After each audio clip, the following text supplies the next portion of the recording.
Assalamualaikum warahmatullahi wabarakatuh. Halo semuanya. Dari manajemen C19 kelompok 3 ingin membahas mengenai manajemen keuangan agribisnis. Pertama-tama saya akan memperkenalkan anggota kelompok. Yang pertama Muhammad Sidani, Beni Siswanto Simatupang, Desi Rahmawati, Siti Nurhaliza, Novria Utami BR Pane, Jihan Siti Nabila Sihombing. Pengertian manajemen keuangan. Keuangan atau finance dapat diartikan sebagai cara seseorang atau suatu organisasi dalam meningkatkan, mengalokasikan, dan menggunakan sumber daya moneter sejalan dengan waktu serta menghitung risiko-risikonya. Manajemen keuangan atau financial management adalah proses merencanakan, mengatur, mengarahkan, dan mengendalikan keuangan seperti pengadaan dan pemanfaatan dana organisasi untuk mencapai tujuan organisasi. Ruang lingkup manajemen keuangan yang pertama, keputusan investasi atau investment decision, yaitu mencakup investasi pada aset tetap yang biasanya disebut dengan capital budgeting dan investasi pada aset lancar yang biasanya disebut dengan working capital atau modal kerja. Yang kedua, keputusan pendanaan atau finance decision, yaitu keputusan yang berkaitan dengan peningkatan keuangan dan berbagai sumber keputusan keuangan termasuk jenis sumber keuangan, periode pembiayaan, biaya pendanaan, dan imbal hasilnya. Ketiga, keputusan dividen atau dividend decision. Manajer keuangan harus mengambil keputusan berkaitan dengan distribusi laba bersih. Laba bersih tersebut biasanya terbagi atas dua, yaitu dividen untuk pemegang saham dan laba yang ditahan. Fungsi manajemen keuangan. A. Estimasi kebutuhan modal. Seorang manajer keuangan harus membuat estimasi sehubungan dengan kebutuhan modal perusahaan.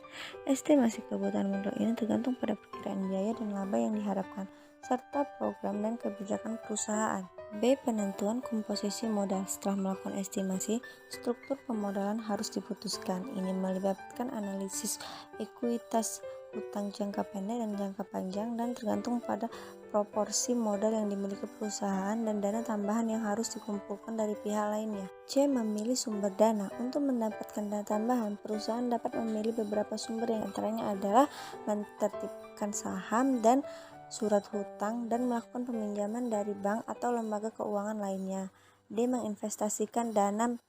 Manajer keuangan harus memutuskan untuk mengalokasikan dana ke usaha yang menguntungkan sehingga dapat menjaga keamanan investasi dan memungkinkan untuk mendapatkan laba yang diharapkan. E. Menentukan laba bersih. Manajer keuangan harus menentukan keputusan laba bersih perusahaan. Keputusan laba bersih ini biasanya terdiri dari dua, yaitu mendeklarasikan dividen dan laba ditahan untuk investasi perusahaan selanjutnya. F. Pengolahan uang tunai. Manajer keuangan harus membuat keputusan berkaitan dengan pengelolaan tunai yang diperlukan untuk membayar gaji dan upah, membayar tagihan listrik dan air, pembiayaan bahan baku, pemeliharaan persediaan yang cukup, memenuhi kewajiban lancar, pembayaran ke kreditur dan lainnya. G. Mengendalikan dan mengawasi keuangan perusahaan.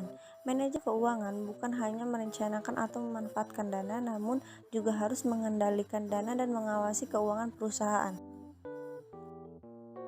Biaya. Menurut Sunarto menyatakan bahwa pengertian biaya yaitu biaya merupakan harga pokok atau bagiannya yang telah dimanfaatkan atau dikonsumsi untuk memperoleh pendapatan. 4 unsur dalam biaya. Pertama, pengorbanan sumber ekonomis. Kedua, diukur dalam satuan uang. Ketiga, telah terjadi atau kemungkinan terjadi. Keempat, untuk mencapai tujuan tertentu. Macam-macam biaya.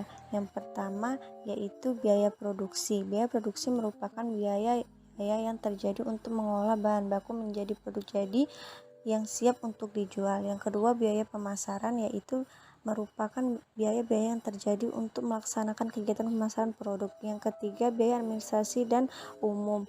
Biaya untuk mengorganisasikan kegiatan produksi dan pemasaran produk. Penggolongan biaya. Yang pertama, pengelolaan biaya menurut objek pengeluaran. Dalam cara penggolongan ini, nama objek pengeluaran merupakan dasar penggolongan biaya.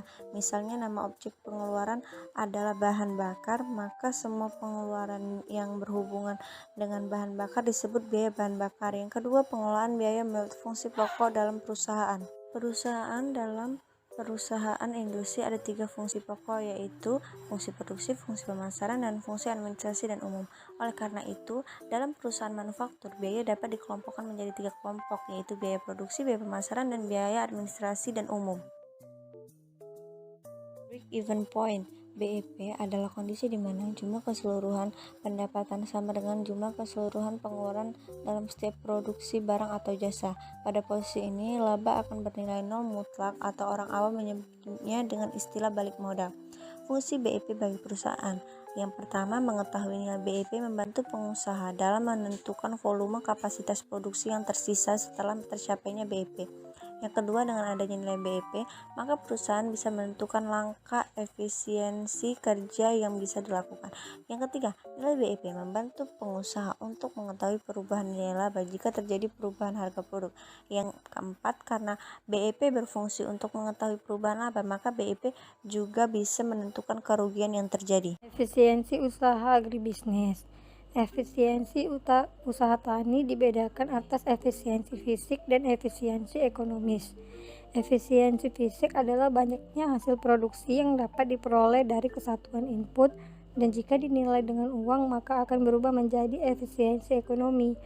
Dengan kata lain, efisiensi ekonomi tergantung dari harga faktor produksi dan efisiensi fisik.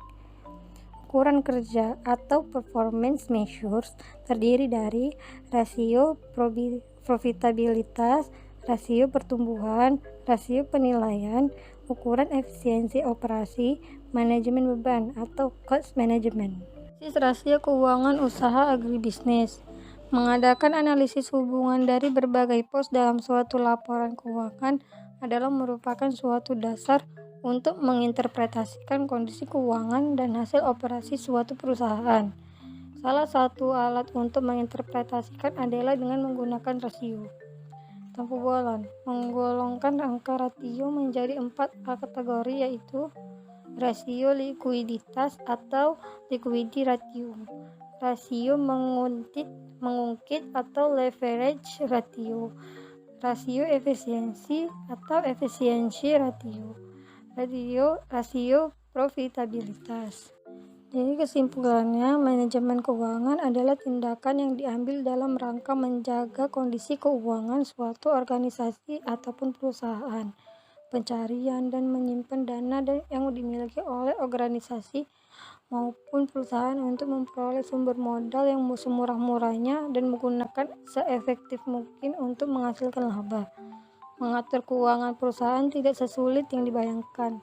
Yang terpenting dalam manajemen keuangan di sebuah perusahaan adalah transparansi dan kejujuran, mengingat masalah keuangan sangat rentan dengan manipulasi. Penjelasan kami mengenai manajemen keuangan agribisnis. Mohon maaf apabila ada kesalahan kata atau pengucapan. Wassalamualaikum warahmatullahi wabarakatuh.